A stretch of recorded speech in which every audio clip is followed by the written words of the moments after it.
Did I scare you? Hey, it's me. So today is a squishy makeover. Oh yeah. These squishies that I'm about to paint are used squishies donated to me from some of my viewers. I make entire unboxing videos dedicated to opening up the squishies that I've been sent. It's always very interesting. Oh no! From my most recent unboxing video, the most highly requested, very highly, this just keeps on going. A lot of people requested to see this giant donut get a makeover.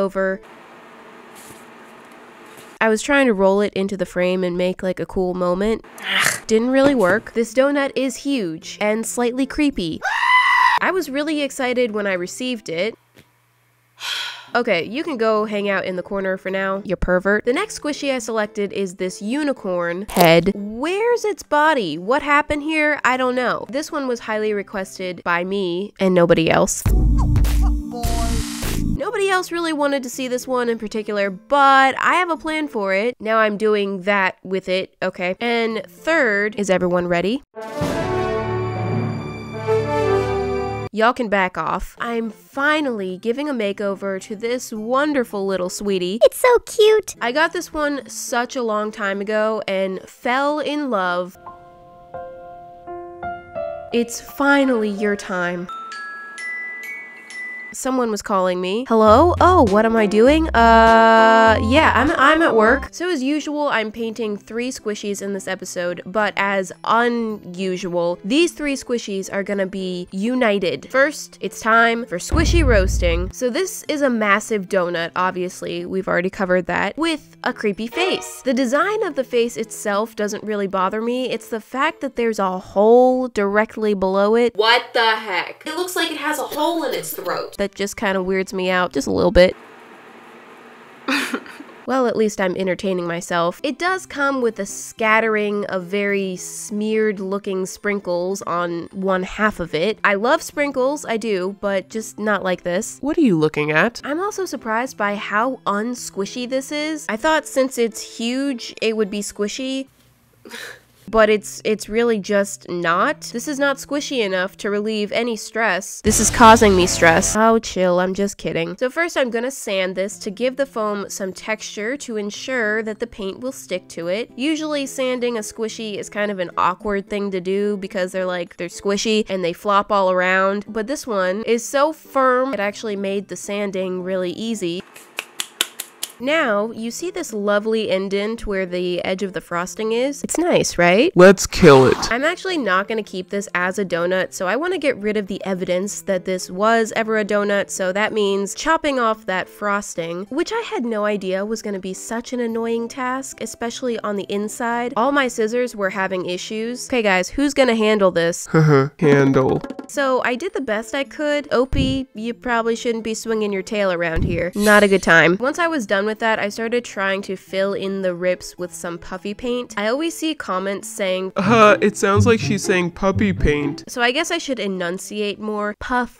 Or maybe I'll just go with it. I'm using some puppy paint, and the goal here is to get as smooth of a surface as possible, which was not exactly easy because the cuts I made were really harsh, so I had a heck of a time trying to fill those in. Now I'm bringing in a block of memory foam. I'm gonna do some sculpting. Woohoo. I try to avoid this if I can because I'm not the best at it. What the heck? I try to use like bits of squishies that I already have if possible, but sometimes there's just nothing I can find with the specific shape that I need, so I have to cut it out from scratch. I'm just drawing out where I need to make the cuts. This process takes absolutely forever, and I can never seem to get the foam to be completely smooth. If you don't believe me, try it sometime. It's misery. But don't get me wrong, it's totally worth it in the end, especially if it's the only way that I can make my vision come to life. And yes, this is my vision. What is it? So do you remember that unicorn? I hope so, otherwise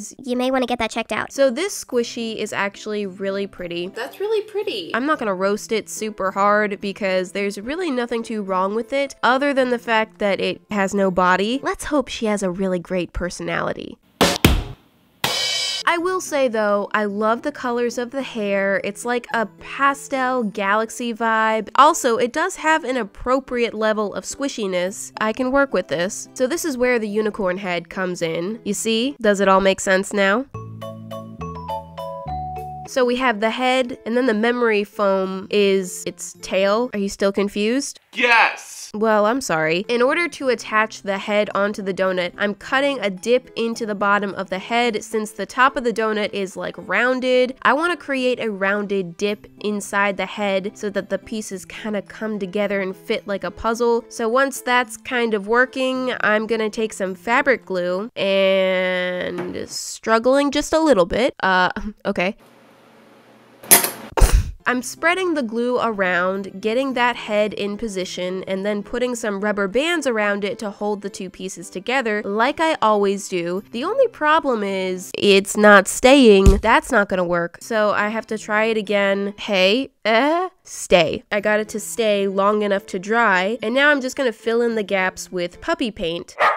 Yeah, you heard me right. This is just gonna seal in the crack in between the two pieces. It's like caulking a bathroom. It's exactly the same thing. No differences whatsoever. Turning my attention to the back, I'm gonna attach the little tail. Actually, It's a big tail. it may be too big, but that's okay. I'm gonna glue it on and secure it the exact same way, having much the same struggles again. I got it kind of on there, but those edges are not sticking at all, and that's gonna be a problem. So I have to bring out the big guns. Watch where you're pointing that thing. I try to avoid using hot glue in squishies if I can, because hot glue does dry hard. Fabric glue is soft and flexible, but it can be difficult to work with, so I'm just using a tiny bit of hot glue to finish the job. Now that I've gotten all three pieces stuck together, it's time to start the long process of covering that memory foam with lots of paint. Watch it. If you're combining memory foam with squishies, you probably want to fill in all the little holes of the foam to give it a more solid, smooth surface so that it somewhat matches with the rest of the squishy. And this means many layers of paint. Killed off the green paint, moving on to a neon orange now. Obviously, the colors I'm using for this don't really matter because I'm just using this to fill in the holes. I do try to stick with lighter colors of paint just because it's easier to paint over lighter colors when I actually go to decorate it. Oh, here comes color number 3. We're starting to look kind of like a rainbow sherbet now. And wow, I'm still painting over this massive tail. Probably didn't need to be this big, but you know, the fatigue is setting in. I'm slowing down. I'm getting tired. Opie's interrupting again. Oh! Stop. I even went right-handed for a while, back to the top. Oops, dropped a little paint in your hole. Excuse me. Somehow this donut looks even pervier with one eye covered. And Oh my gosh. we're still doing this layer after layer. This video I filmed over the span of about 3 weeks, so I guess I didn't realize just how much went into this until I put all the footage together. Okay, and finally, the real paint job now. Yes, that's right. So now I'm switching to some matte fabric paint over the entire thing, which is finally gonna make it look like one cohesive item. And this is where I can really start to see if I've done a good job or not with these repairs and these alterations that I've made. Oh, that edge is quite choppy. It now looks like butchered frosting. In case you haven't discovered this yet, I'm turning this into a unicorn pool float. I don't know if you've seen these around, but I think it was kind of a thing. Here I go playing with blocks. No. I'm building a little tower to prop this thing up so that I can paint the bottom without smashing its head. And there we have it, our fresh white pool float. Time for the color. I'm going rainbow with this because 1, unicorns and rainbows go together, and 2, I'm obsessed with rainbows and will use any excuse I can, and it just happened to have the perfect number of hair strands, not hair strands, hair clumps. The tail, however, which I shaped myself, so I totally should have considered this, but I didn't, had an odd number of hair clumps, so I painted it one way, but that was not making me very happy to look at. So I decided to change it, and you know, it got really ugly for a second there, but this time I did one color per clump, and then it just repeats the rainbow pattern over again. That's better. Yes, I'll accept that. I wonder if anyone's gonna be disappointed that I didn't keep the donut a donut. I thought long and hard about keeping this a donut, and I decided that this might be a little bit more interesting. Am I obligated to make a donut joke? Because I do not feel like it. Thank you, bye. Okay, and we're starting to look good now. Bringing back that weird tower. I am gonna paint the bottom blue. Since this pool float is never actually gonna go in the water unless somebody is trying to give me a heart attack, it does not belong in the water. This is for display only. I wanted to make it look like it's in the water. Now I'm going in and neatening some little areas up, cleaning up any messes that were made, any mistakes that I had made. I'm painting the horn gold. That's gonna take about 100 more coats of paint. And I'm sticking with the same eye placement as the original, but instead of doing that derpy little smile, remember that, I'm just gonna add some nostrils and call it a day. Pop in those ears and finish off the eyes. Then I'm adding some little gold stars to the top just for an extra little bit of detail since it was looking a little bit plain. And finally, I'm adding a couple little splashes. You probably just thought that that was another one of the memes of myself. Memes. Anyway, no, it's not. I actually have an announcement to make, so I'm here. I am selling... laptops. No, not laptops. These decals that are now on my laptop case. I have 12 designs available, designed by me, which are based on things designed By me. These are super... They can fly. These are super durable vinyl decals. They're not like cheapy paper stickers. They're meant to last, so you can put them on your laptops, your cell phone cases, water bottles, whatever. 10 of them are based on squishy designs that I've done in Squishy Makeovers. And then I have my channel icons and also the elusive Squishy Ghost. We do have a pretty limited supply of these as of now, so they may sell out. You may have to act fast. I have a lot of really exciting new products coming. So you may see me jumping into videos like this more often. I hope you don't mind. If you want to know about these product launches in advance, be sure to follow my Instagram. I actually told my Instagram followers about these stickers about a week ago. These are available to purchase in the United States, in the EU, and in Canada. Okay, and now back to the video. And here's the final result. Oh yes, I love how this came out. I think it looks so cool. It really does look like a pool float, and I'm really happy about it. I just knew from the start these two squishies, they belonged together. I don't know why I keep wanting to do that. And just look at them now. The donut still kind of sucks to squish, not gonna lie. The tail is actually the best. As much as I love this though, it is incomplete. It's a lonely pool float with nobody to float in it. This is where the bear comes in. Ha!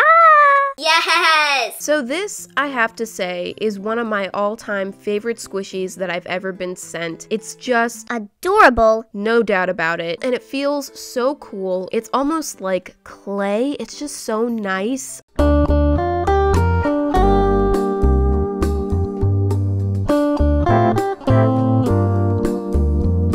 Let's all just move on from that. There are many rips in it, here, there, everywhere. All the color has rubbed off of that bow tie, and I'm not sure what's going on with the ear. I think that that's a design decision, but what is that? Once again, I do need to sand this first to prepare it for paint, and whoops, the background color is wrong. I'm whipping out the memory foam again, and this is when I realize, dang it, about the background. Okay, back to purple. I'm making a unicorn horn for this bear. It's got a unicorn horn also. Is there no escape? It was kind of stupid of me to make a unicorn horn from scratch because I literally have probably 15 unicorn squishies laying around I could have just ripped the horn from. I was just talking about how I don't like to do this if I don't have to. But maybe I couldn't find one that was the right size. I don't know. I don't quite remember why I decided to make this from scratch, but I did. So that's that. I'm taking my fabric fusion to attach this onto our little bear's head and rubber band that. Oh, she's got a little nubbin. And after about 30 minutes, we're good to go. And it's time to smother this bad boy in paint. I think when I shape things out of memory foam, they almost always turn out oversized. It's a big tail. That horn is very large and in charge. While I'm at it, I'm gonna use some paint in the ripped areas to seal those up as well. And I'm feeling like there's an unwanted member of of our ensemble here. I'm looking at you, Bowtie. So I'm gonna cut this off as carefully as possible. Initially, I really liked the bow tie. That's actually one of the things that added to the cute factor, but we're gonna have to ditch that to stay on theme. Of course, I will save it just in case I can use it for a future squishy. Now this whole area is just mangled and messed up, so I have to go in and try my best to smooth and neaten all of that up, which includes a thick layer of paint. Once that's dry, I can actually start decorating. So I'm going with a sun-kissed brown. This bear is normally fair-skinned, but it's summertime, so she's rocking a nice tan. That would make more sense. No, that makes 0 sense. Moving on to the back, this is a perfect squishy for summer, so of course I would create this right after summer ends. Alright, so now I'm gonna put a bathing suit on her so that she can go out and swim. We're trying to be modest here. It's not that kind of party. So I'm just painting her in a plain white suit, you know, nice and classy and pretty, not too busy or distracting. You know what's even better than classy? How about rainbow? So I'm painting her suit with rainbow stripes. I gave her a little bruise there, sorry. My idea is that she is just obsessed with unicorns. She's a big fan. She's got her unicorn pool float, she's wearing a unicorn horn, and she's got her rainbow suit. You know, she's just all types of decked out. This suit was a commitment. It took forever. About halfway through painting this, I was wishing that I had actually just painted a white suit. What? That was just a joke. I'd never actually considered that. Okay, looking great. Heal that bruise. Touch up some little areas that needed some help. Girl, get your butt out of the camera. And here comes the face. I wanted to do the big eye thing, you know, like the original bear had, but I wanted to change the expression to be a more excited expression. While that dries, I'm just working on some general details around, finally addressing that horn, and I'm also painting a headband because I don't want the horn to look like it's actually growing from the bear. I want it to look like she's wearing it as an accessory, and I'm getting back to work on the eyes briefly. I'm gonna stop there. I'm adding a little gold rim to the bathing suit to coordinate with the gold stars. Also, what is this hair spear? Disturbing. Originally, I was going to actually attach the bear to the float and make one solid squishy, but I changed my mind because I wanted to be able to do a lot of detail on the bear. It would have been trickier to paint the details if it were all in one piece, and you can't really attach them after you've painted everything. I mean, technically you can, but it's just a major pain. And yes, this face is starting to look very excited. Calm down. I also went for brown eyes, which I don't know why I never paint my squishies with brown eyes. They look so sweet. Anyway, the moment has come. They look so cute together. They look so cute. So this was a massive squishy makeover. As I said, this took me 3 weeks of work. Totally worth it. This is now one of my favorite creations ever. I love it so much. There's really nothing about it that I'm not happy with at this moment. The bear still has the marvelous squish, and I'm really glad that I made this 2 pieces instead of 1, so I can do that, and that, and that, and that, and that, and that, and that, and that, and that, and this. That's enough of that. I'm so sorry. So these are my 2 largest squishy creations side by side. Pretty sure the ice cream sundae is still the biggest. Okay, so that's it for today. I hope you guys enjoyed this makeover and are satisfied with the results. Okay, it's a pool float. Why is it galloping? This is definitely in my top 5 squishy makeovers ever, so I really hope you guys like it. Thank you so much for watching, and I will see you next Friday.